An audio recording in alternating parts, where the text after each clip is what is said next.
पर्यन्तां वन्दे गुरुपरम्पराम्। ॐ भद्रं कर्णेभिः शृणुयाम देवाः, भद्रं पश्येम अक्षभिर्यजत्राः, स्थिरैरङ्गैस्तुष्टुवागुंसस्तनूभिः व्यशेम देवहितं यदायुः। स्वस्ति न इन्द्रो वृद्धश्रवाः, स्वस्ति नः पूषा विश्ववेदाः, स्वस्ति नस्तार्क्ष्यो अरिष्टनेमिः, स्वस्ति नो बृहस्पतिर्दधातु। ॐ शान्ति शान्ति शान्तिः। ॐ सहना भवतु, सहनौ भुनक्तु, सह वीर्यं करवावहै, तेजस्विनावधीतमस्तु मा विद्विषावहै। ॐ शान्ति शान्ति शान्तिः।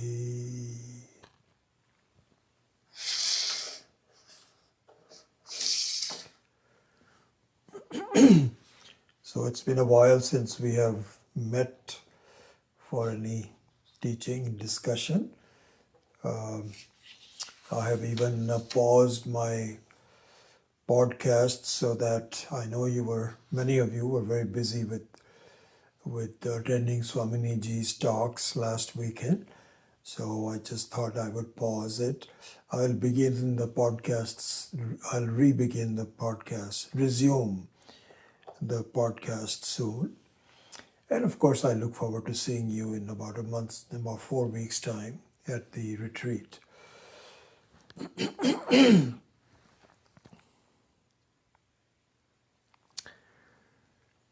So last time when we met 2 weeks ago, we were going over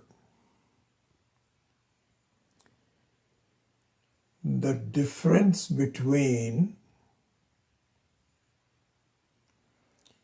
a lakshana and vastu.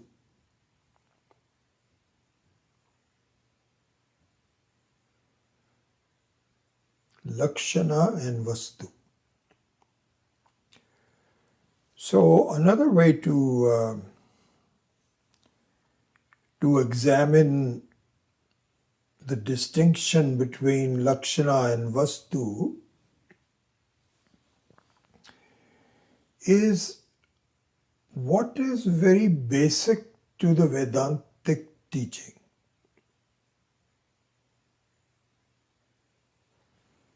Very fundamental to the teaching. So we should just pay attention to that. So what the Shastra says is that the way our lives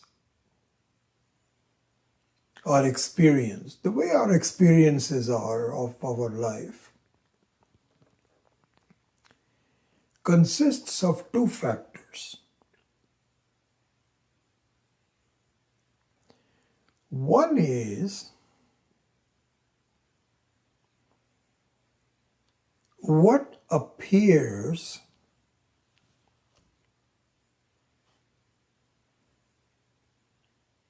and the other one is what is. What appears means bhati in Sanskritam.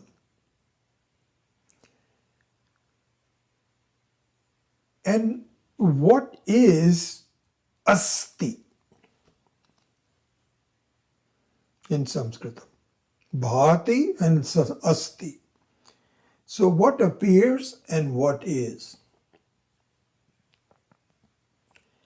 And very interestingly enough, what appears is not is,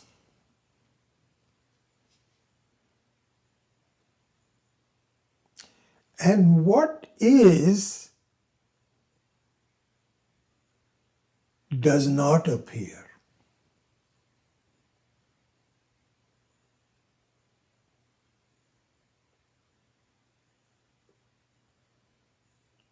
This is the basic teaching of Vedanta, a basic advice to the aspirants of gaining freedom in this life.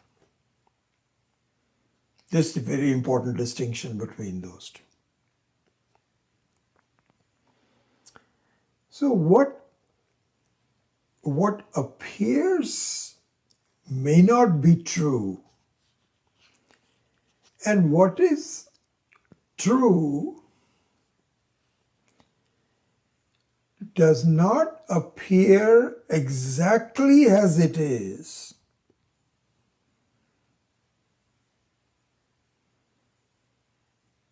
So this is number one. The second thing, which is more advanced, is that the appearance is not fundamentally different from what is, and what is alone reflects in the appearance. So this is the macro view, the overall view that we should keep in mind. And this is what is reflected in the distinction between Lakshana and Vastu. So Lakshana means, the meaning in English of the word Lakshana is a unique identifier. Something that uniquely identifies something as being distinct from something else. So as a jiva, each one of us has a lakshana. And that lakshana has many different parts to it. It has a appearance of the body, the thinking of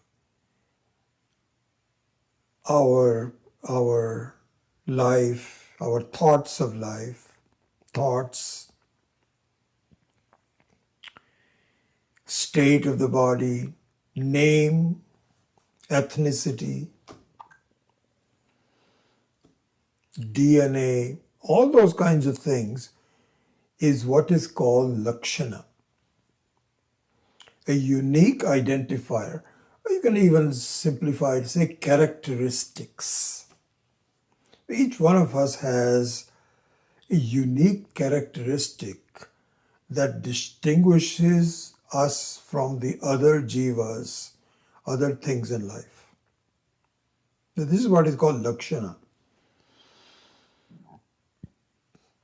So if we go back to a more simplistic example of ornaments of a given metal, say gold.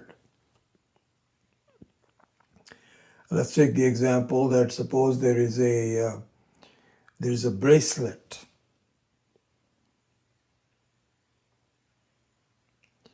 And there may be a ring. Let's just take these two things, a bracelet and a ring. So each one of them has a very particular characteristic, lakshana. A bracelet is heavier, it's heavy, it's a size of about 3 inches or so, and the thickness is more, it weighs heavily, and it has a particular function. The bracelet has to be worn on the arm, or perhaps you can look at it, even a bigger size, around the neck. This is what is called a bracelet. A ring, on the other hand, is something which is much smaller and is appropriate to be worn on a finger. So those are the two lakshanas of two objects. One is a bracelet and one is a ring.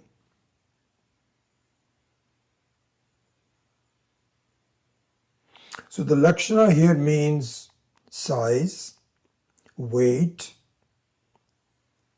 functionality, appearance, etc. Now, the truth of any kind of a creation is you cannot have a lakshana without an underlying substance behind it.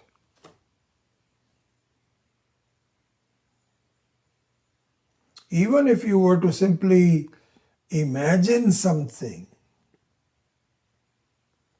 so let's say that you say, no, that's not true. It doesn't mean that it has to be a solid object. It can be simply an idea. Even the idea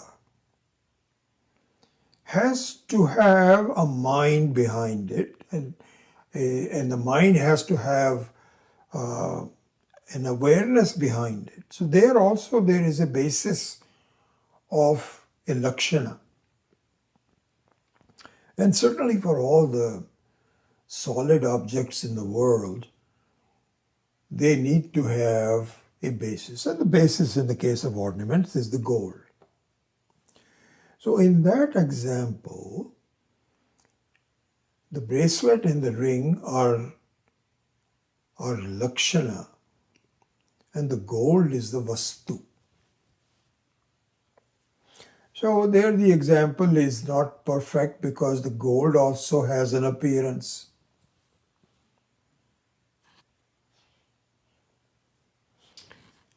But that is just how it is, because you can even say, supposing somebody says, and this is where I find that the difference between children and adults are very useful to look at the distinction between appearance and truth. So supposing you are trying to explain to someone, hey, this is a bracelet. Do you see this? This is what is called a bracelet. Do you see this? This is called a ring. Right? Okay. Then you say they all depend upon the gold. And the child can say, but what is the lakshana of the gold? Well, everything is gold. If you look at a pieces, supposing you go to a jewelry shop and somewhere which is a goldsmith, gold's jewelry, and you may have many pieces. So you say everything is nothing but gold alone. It doesn't have any particular lakshana. It can be used as a bigger object or a smaller object. That's the basis of it. So that just distinguishes the difference between lakshana and vastu. This is a very important basis of thinking. Very basis of thinking.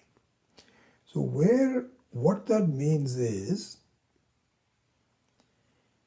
that all the lakshanas have a common basis. So this is the assumption of this example, right? Okay. Now, let's go to the jiva, the human being.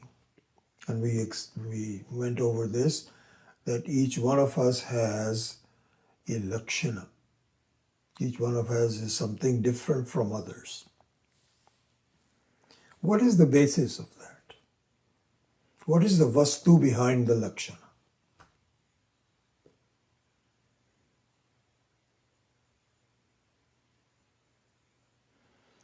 This is an important analysis, and really this is what Vedanta is trying to explain. So it says in some simplified way of explanation, we will go into this in more detail as time progresses. It says, look, you as a jiva has an experience of life. And the experience of life is you as a seer, experiencer, and the world as a scene.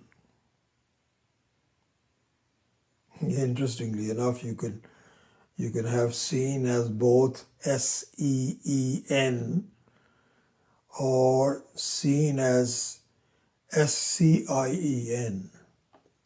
Both ways. It's a scene to be seen. So there are two things.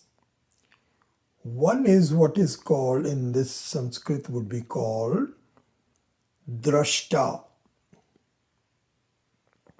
Drashta means a seer. And the other one is the jagat, which is seen. And the jagat is also changing. It consists of many parts, and the seer is no different.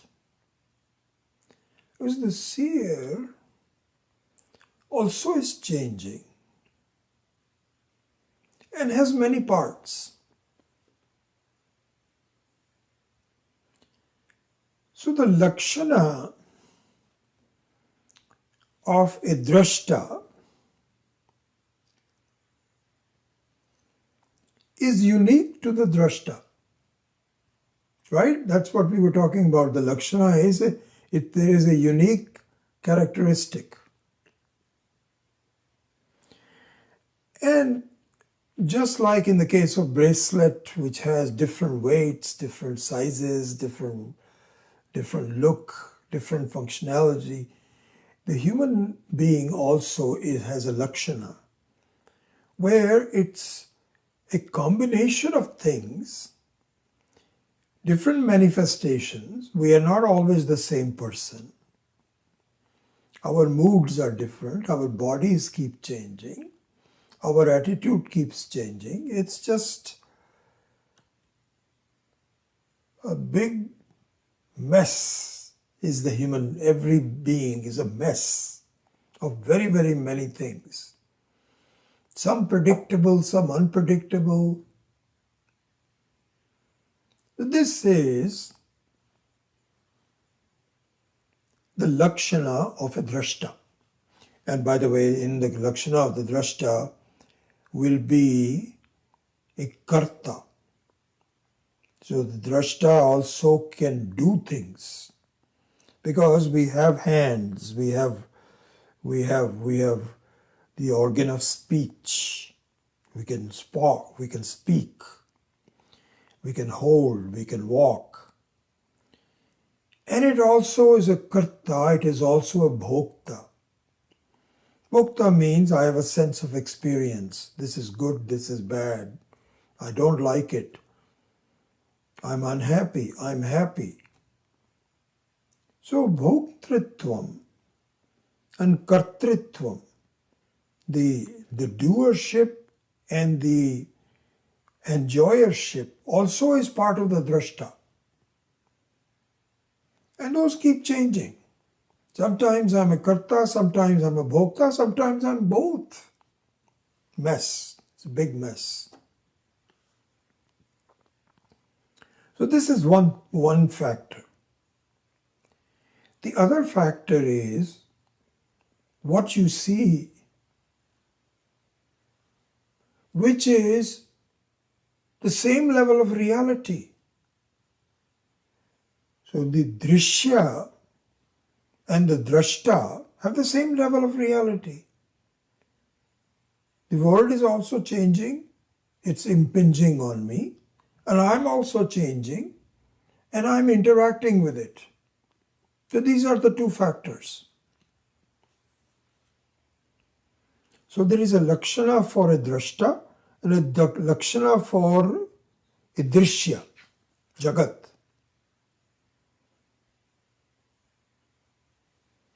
Vedanta says, look, these are two lakshanas from the same vastu. See that.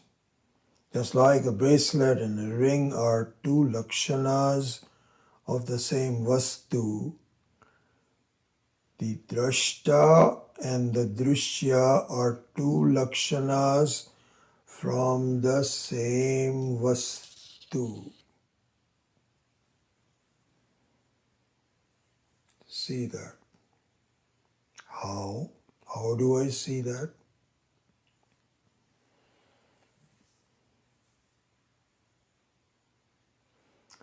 It says,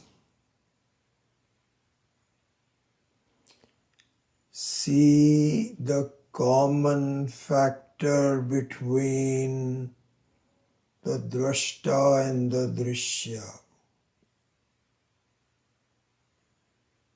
Just like in the case of explaining it to a child what the basic vastu is of these two ornaments. And pretty soon, at first, the child will say, no, I don't see any common element.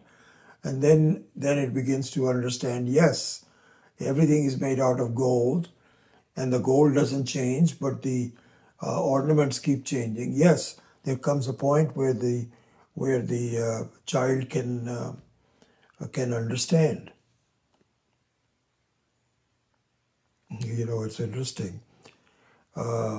So there is a progression of doing that, to be able to understand the drashta and the drishya and what the common, it requires a certain growth of the mind. My wife was telling me that she has this calculator, Casio calculator, which she keeps on her desk for doing a number of, sometimes, she has to figure out 20% of what and how much to charge the customer.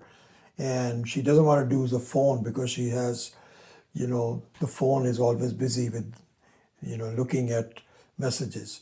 So she's had this Casio calculator, which was a solar calculator. And it was so old, it's been around for 20 years, it finally gave out.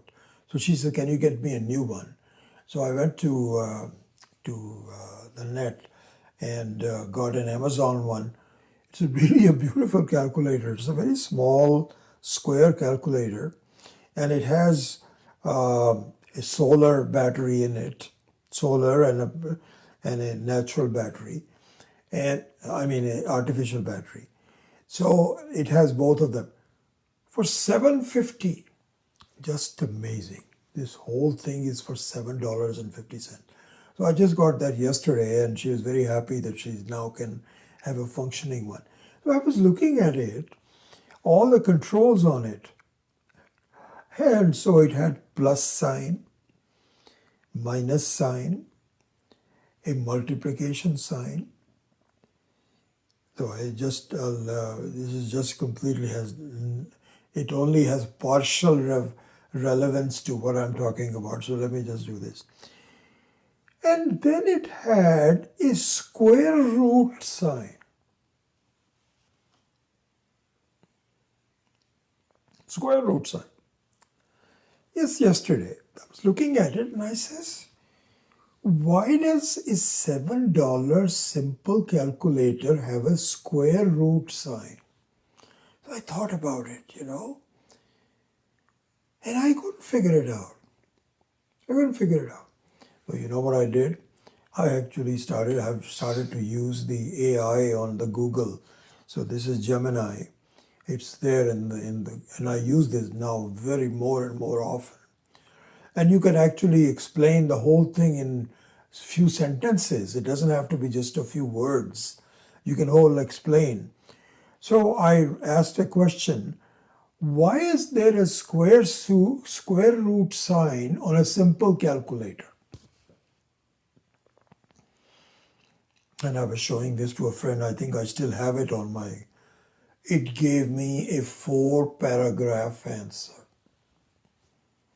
First of it, tried to justify it, for doing this, doing that, etc. In the end, it says, realistically, it should not be there because a square root is a much more advanced function which a simple person cannot understand. Okay, so it admitted that it should not be there. That was very funny. Then I was starting to look at, just in the last few weeks, I've noticed my son teaching the 4-year-old some arithmetic. And he says, Sanya, supposing you had 3 lollipops, and I gave you 2 more lollipops. How many lollipops will you have? And I was looking at her and she was saying, 5. Good. Now he talks about subtraction. She's getting some subtraction, not very, very much. So she's gone into plus and plus signs, a little bit of minus signs. Can you believe what the next step will have to be? Which this child cannot grasp at this point, but soon will be multiplication. Then comes division. Because to tell a child that how much is 2 multiplied by 2, how much is that? She said, I don't understand what you're talking about, multiplication. What is the word multiplication? Will not get it. Really, all I'm saying is that there is a process involved. And at some point, multiplications, and at some point, squares and square roots will become automatic. And it is necessary. Necessary because you cannot keep on adding things. You can, supposing you're selling apples and you have, lots of boxes of apples to sell, you can actually say, I don't understand multiplication. I'm just going to do addition. You can do that. But there comes a point where a shopkeeper will say, okay, I have one box of 10 apples here, and I have 20 boxes. Instead of counting, you can say 10 times 20. Now you can say, okay, I have got 200 apples. So multiplication also is a growth. Division is a growth. Then comes square roots and algebra and all that. So going back to our examples, right now we are at a very basic state. I am a drashta, I am a karta, I am a bhokta, and this is my world that I deal with. This is what it is. So Vedanta says, can we teach you some Vedic mathematics, please? Vedic arithmetic. Are you ready for it?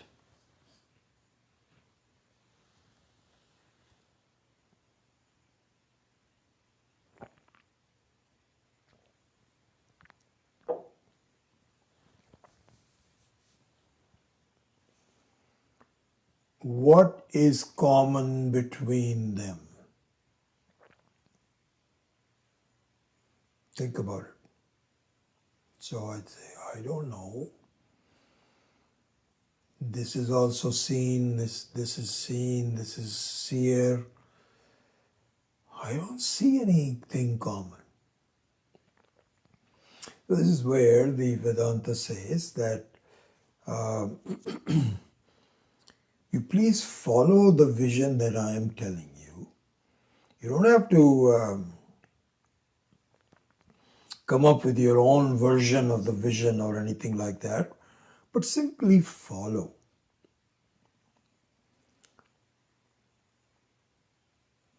So in the Sadhana Panchakam, as you say, Shrutimata Tarkam Anusandhiyatam Dustarka Tyajyatam Shrutimata Tarka Anusandhiyatam. It says the independent logic based on where you sit is useless. Discard it. What kind of things? Where is God? I don't see God.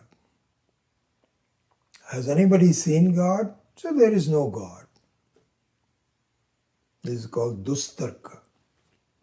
So from where you stand, where you sit, from your standpoint, you are now drawing conclusions about the life. This is not going to be helpful at all. Abandon it. Then what should I do? Adopt a tarka. Tarka means logic, a reasonable aspect of it, which is pointed out by the Shruti. If the Shruti has no reason to mislead you, it has no agenda. It just simply says, listen, you are making some errors in the way you are living. And if you follow this division, it is very, very possible, very likely, in fact, definitely, you will get complete freedom from any sense of limitation. So please follow this. So going back to it, it says, what is the common between the drashta and the drishya? And what is common is the vastu behind the two lakshanas. What is the vastu? And this vastu is not imported. It is right there in you. And so this is what is called chinmatra. Chinmatra means jnanam. In English, you would be called awareness, pure awareness, pure knowledge. Pure knowledge means not relative knowledge, not a knowledge of anything, but the very essence of knowledge. Essence of knowledge means yes, true, yes. This is what knowledge is. There's no doubts in a knowledge. This is what is called chinmatra, pure awareness. In other words, jnanam. Also designated in Sanskrit as chit, Swarupam. Jnana Swarupam. Sat Chit Ananda. Satyam Jnanam. And so, please see that the drashta has jnanam as a fundamental part of the drashta.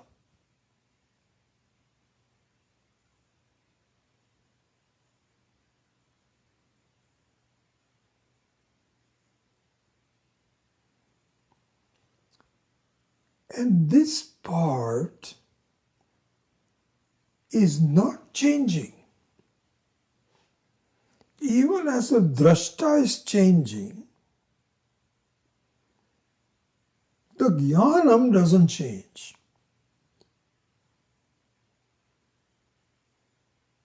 Can you see that? So it's very possible we can say, no, I don't see that. Then there is a possibility and say, yes, this is growth. This is teaching multiplication to a child. A square root symbol to a child.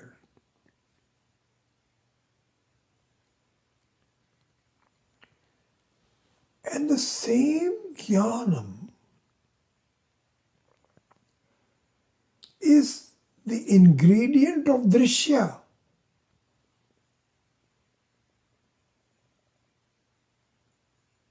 So drishya is a lakshanam.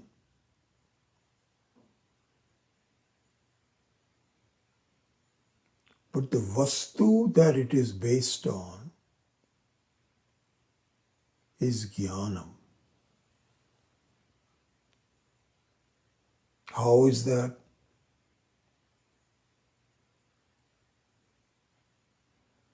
Because you can say, whenever you can say known, the known, K-N-O-W-N, known, has knowledge in it. This is known. That is known.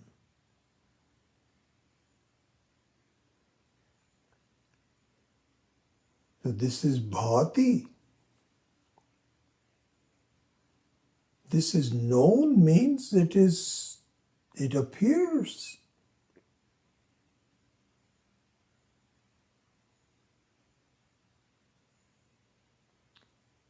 And it appears means it is known.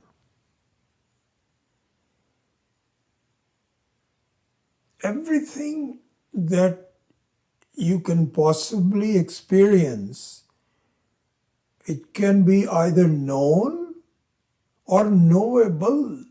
Doesn't matter. But any kind of ingredient of the Jagat is known. And in known there is knowledge. You cannot have known without knowledge. And you cannot have knower without knowledge.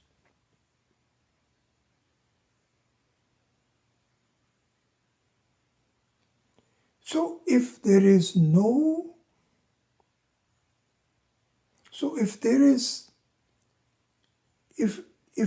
known and a knower, both of them have a common ingredient.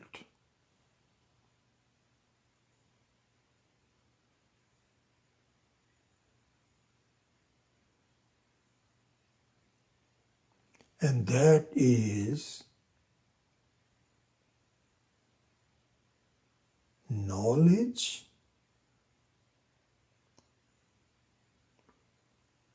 which has no lakshana.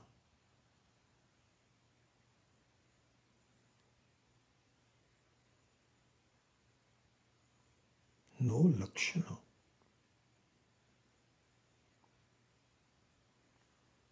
Because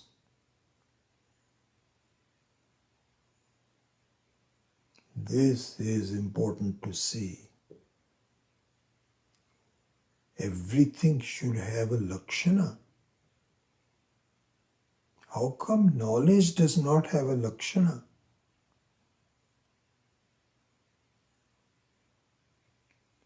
Because it does not need to have a lakshana. And now we can graduate from the example to the exemplified. The example is that of a gold. So the gold also needs to have a lakshana, because a gold is different from an iron. It is different from a silver. So in that sense, that was only a partial example. But let's now look at the complete exemplified, which is the very essence of life itself.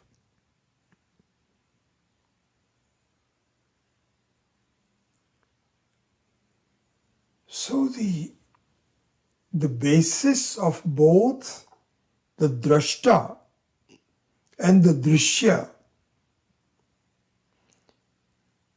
the jiva and the jagat,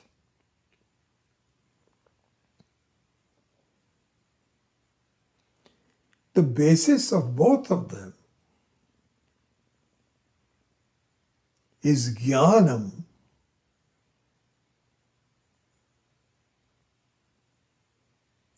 which has no lakshana, alakshanam, because it does not need to have a lakshana.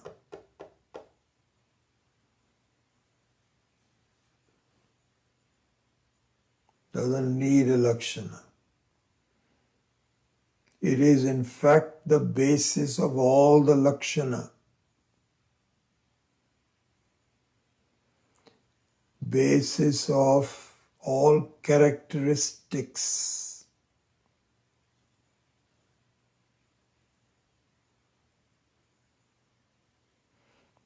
It is all the characteristics, means all gunas. All guna. Guna means somewhere it has some property. So there is a property of a seer, is a property. It has a lakshana, a unique characteristic. The word also has a lakshana. But behind both of them is jnanam, which doesn't need a lakshana.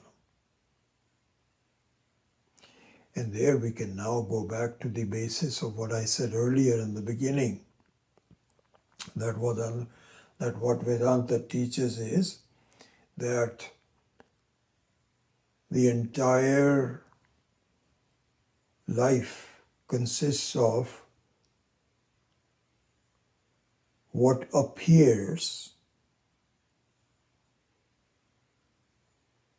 but is not, and what is and does not appear.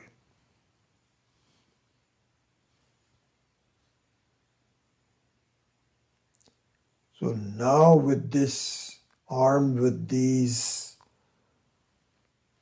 discussions, these analysis, we can see the meaning of the seventh mantra, which we did not chant, by the way, sorry.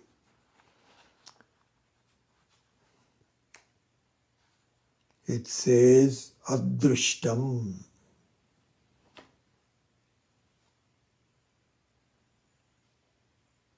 Adrishtam means it is not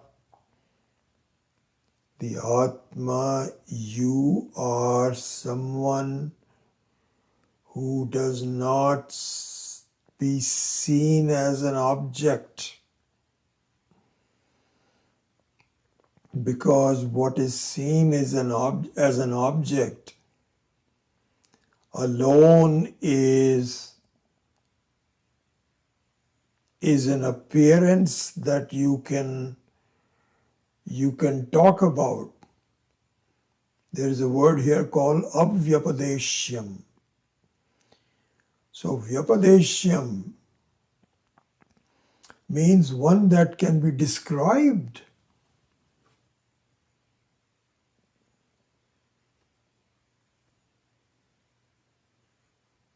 So if you are not someone that can be described, this is a very strange thing. I cannot be described.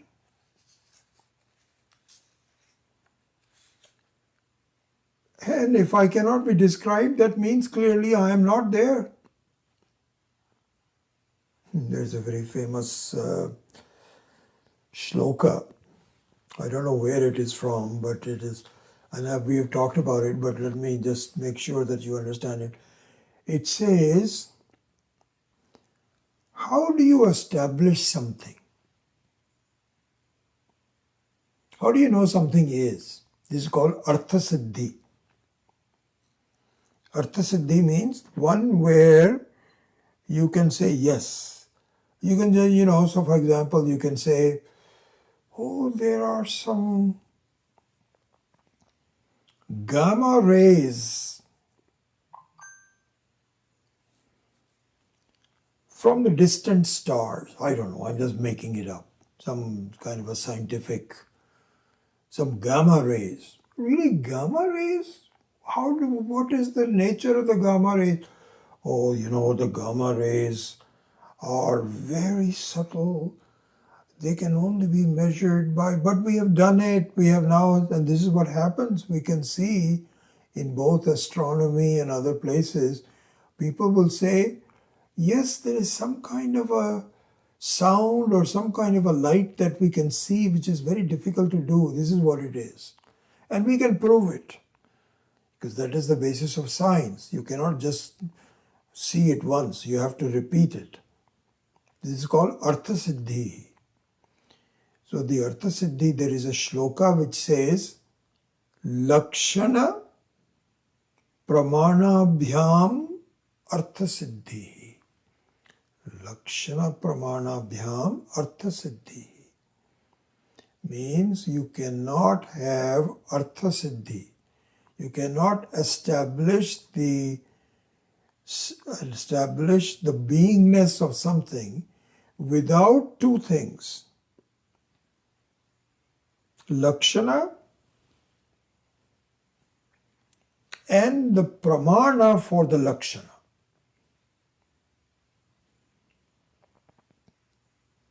So the Jagat and the Drashta are very well known. This is what we were talking about it, that, the Drashta keeps changing, but it is there, me as a human being. And the world also is there. I can see it, I can experience it. It gives me some problems from time to time. And that is also there. So yeah, we can see it. I can see myself. I feel that I am. That is also pramana. And I can see that the world that is also lakshana and pramana. So both of them are there. This is what is called Lakshana Pramana Bhyam Artha Siddhi. So this is what is called Vyapadeshyam. Vyapadeshyam means that you can describe it, you can establish it by logic, by experience, etc., etc. There's no doubt about it. Whether you are Vedantin, non-Vedantin, you are Hindu, Christian, you are as a person. So that's all there. What about the Atma, the Vastu? one that you said is alakshanam, has no lakshana. So then all of these become now relevant. Just look at this, how the whole thing is interconnected. Adrishtam,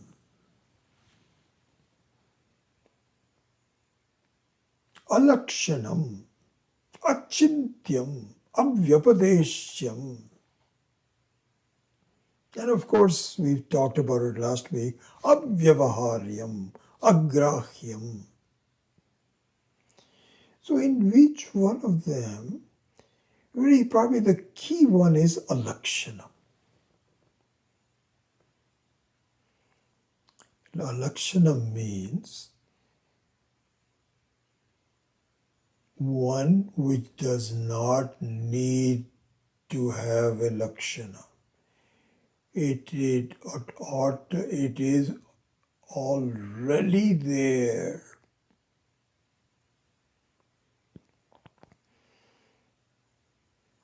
As jnanam,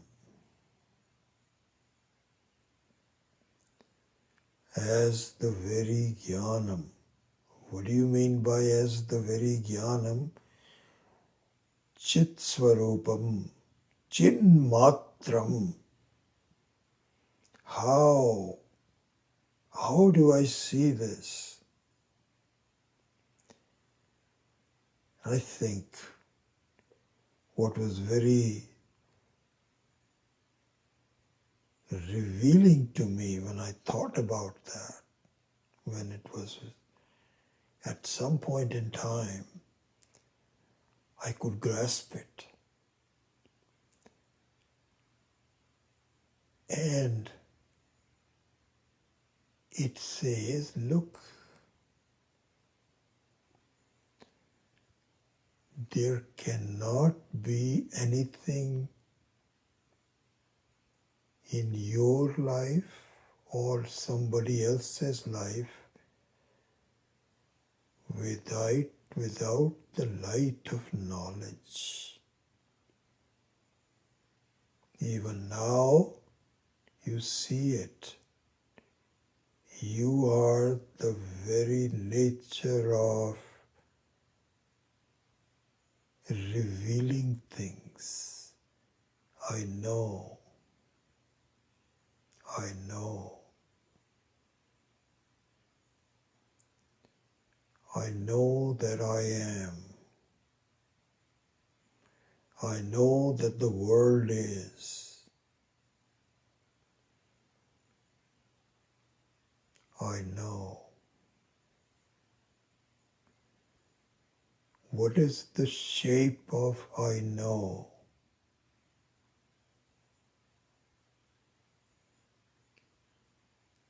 What is the lakshana of I know? What is the weight of knowledge? What is the size of knowledge? What are the boundaries of knowledge? I know. I am. I know. The answer to all of the previous questions is no. Not necessary.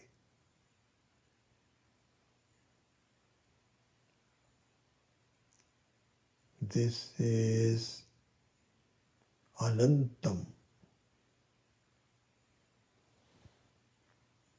antarahitam, never born,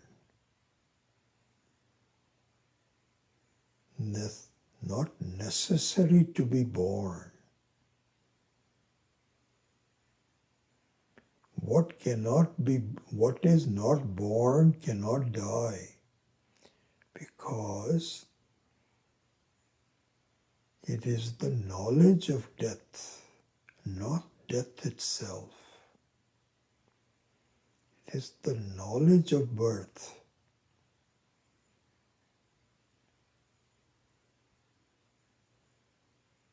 Alakshanam.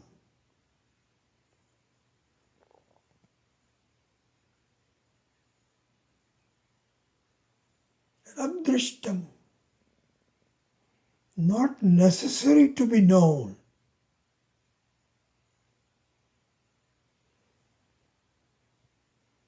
Because you already are. You are the very basis for all drishtam. That's why we were studying Kenopanishad, Pratibodha Viditam Matam. Pratibodha Viditam Matam Amritatvam hi Vindate.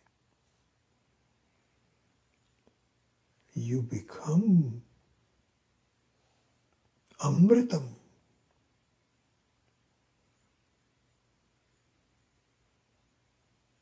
Untouched by any limitations, even death.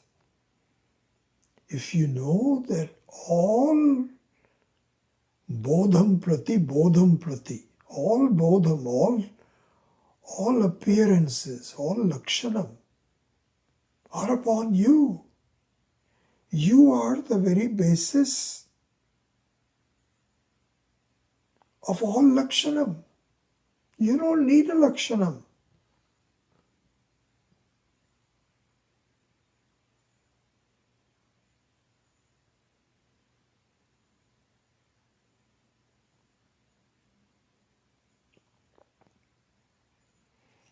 All of these become very relevant and understandable, interconnected. Adrishtam. So the word adrishtam is important because, as Kenopanishad says,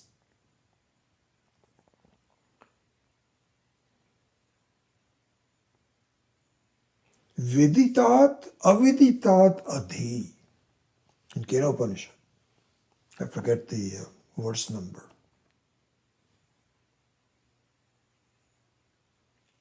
So what it said was, in reference to the Kenopanishad, Vidit Atma is Vidita Avidita Adhi. Adhi means Param. Different from what is known. Different from what is known. You cannot see yourself as an object. Vidita. Vidita means known. So if I cannot see myself as a Vidita, then I must be unknowable, Avidita. This is the beauty. This is your Mahima. What is called Mahima.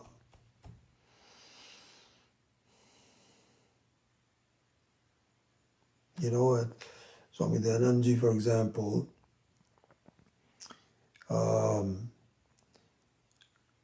would never use the word divine.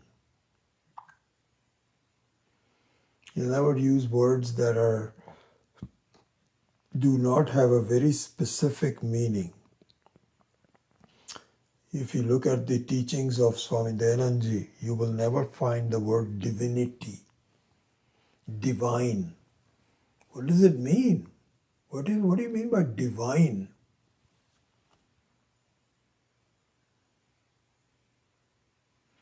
And in fact, not understood, it can lead to a speculative understanding of what divine is. Divine means something different from me. Some Ishvara, some God somewhere, heaven. That's what it means. So the word divine is never used. Instead, what it said is that you have a certain mahima. and the exact English translation will be difficult, but it would mean grandeur, an amazing quality, or if you can call it a quality. Amazingness, amazing. What is amazing about it? Vidita, avidita, adhi means it is different from what is vidita.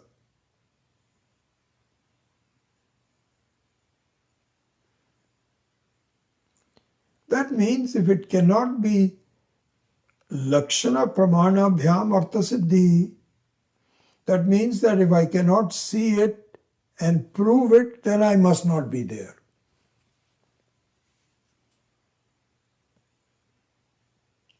No.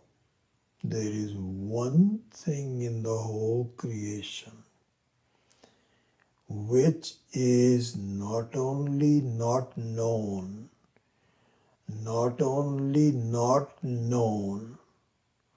knowable or not knowable are both qualities of which.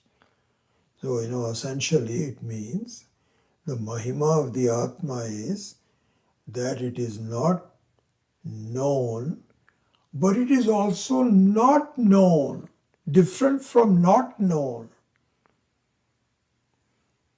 So this is the meaning of adrishtam. Adrishtam means that you don't need to know, you can need to drishtam. It doesn't mean that it is not possible to know it. No. You don't need to know it because you already are there. So the only thing that needs to be done is to extricate our understanding that I am something specific. My God, you are the whole thing. You are not something. You are not one thing. You are the entire. You are the Mahakasha, not Ghatakasha. Adrishtam. Avyavaharyam. Because vyavahara means transactions. And so the transactions can only be done with things that have lakshanams. So a drashta cannot transact with the world, with the drishya. That part is okay. But if you're common to both of them, where can that be vyavaharyam? So in the parlance of, I think this is what we talked about last time, in the parlance of some kind of a game. So there is a soccer game going on where there's one team this way, one team their way. They can transact who wins, who loses, what manner it happens. But then there is a referee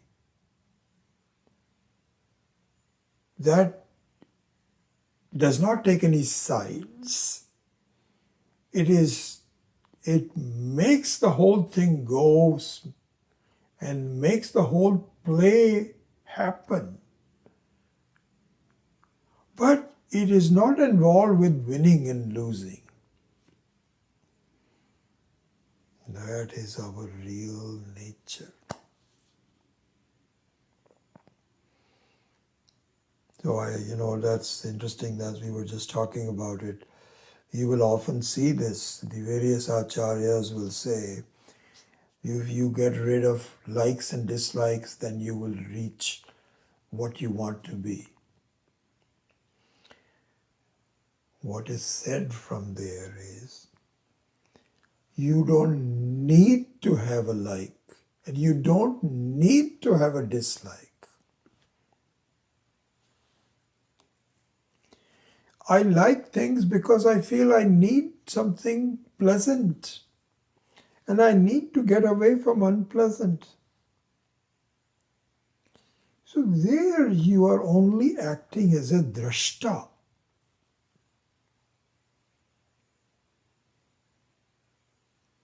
But if you see that both the liking and the disliking have the same vastu, which is jnana swarupam, then at least you will be justified in taking steps to be not totally be involved in the likes and dislikes. It will take a little while. Our nature is that as a body, as a human being, I am justified in protecting myself from other things. That's fine. We understand that. But if you want vairagya, tyaga, which is what is the right way to look at things, you can say that is just very temporary. It has no real effect on the very jnanam, the very light, the very presence I am. So all of these things really are referring to the same Atma, adrishtam, avyavaharyam, agrahyam. Something which is not drishtam cannot be grahyam. Alakshanam, we've gone over that. Achintyam.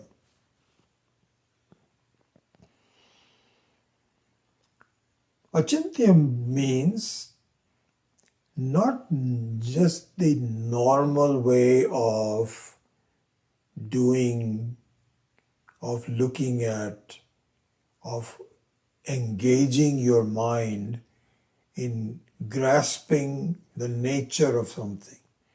Because you are the very basis of the mind.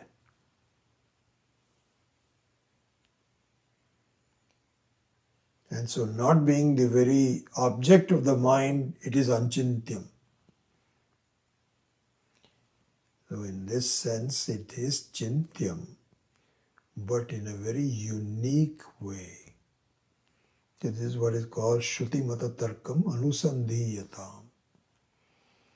So when you say, how can you say achintyam because you said anusandhiyatam, anusandhiyatam means that you should think of it as, so if you say I should think about it, then how can you say I'm achintyam? So what it is meant is not in the normal way that you think.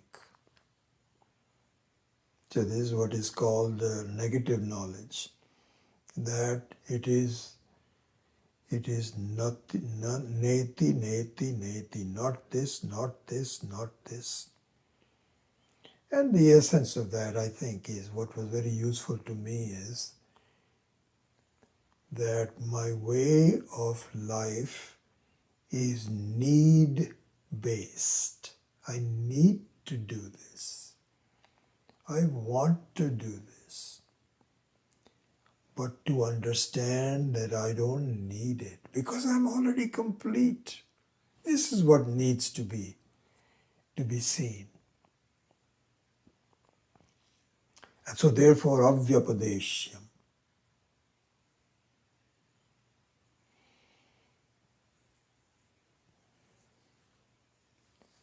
Then comes something very interesting. Ekatma pratyaya saram. Ekatma pratyaya saram prapancha upashamam shantam shivam advaitam. This is an interconnected grouping of thoughts that we will take up next. And I think that I will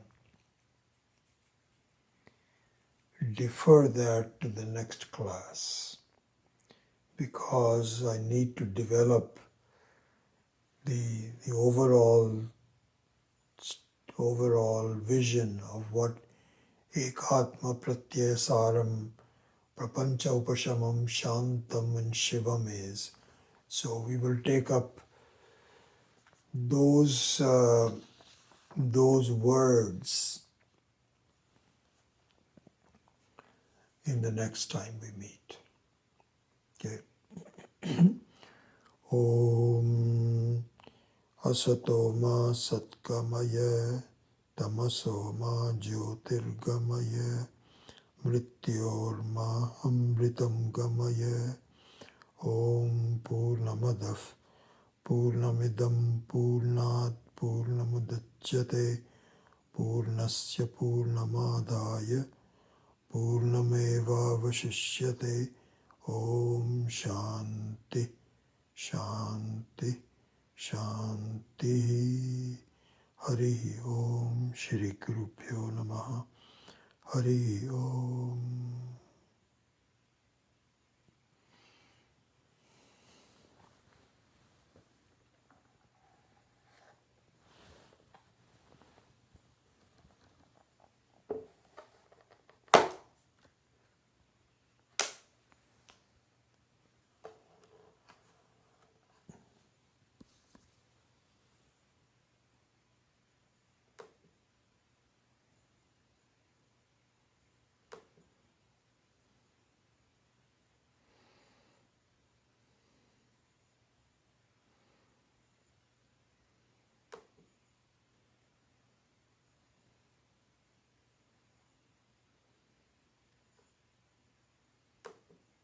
And I will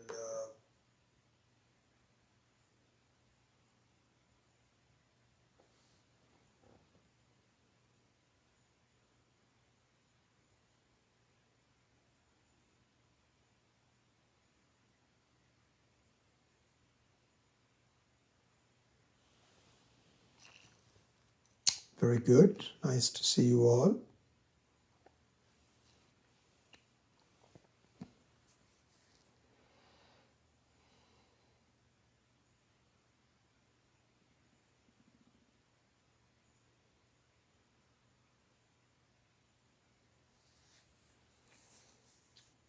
All right, very good. See you next week. Hari Om.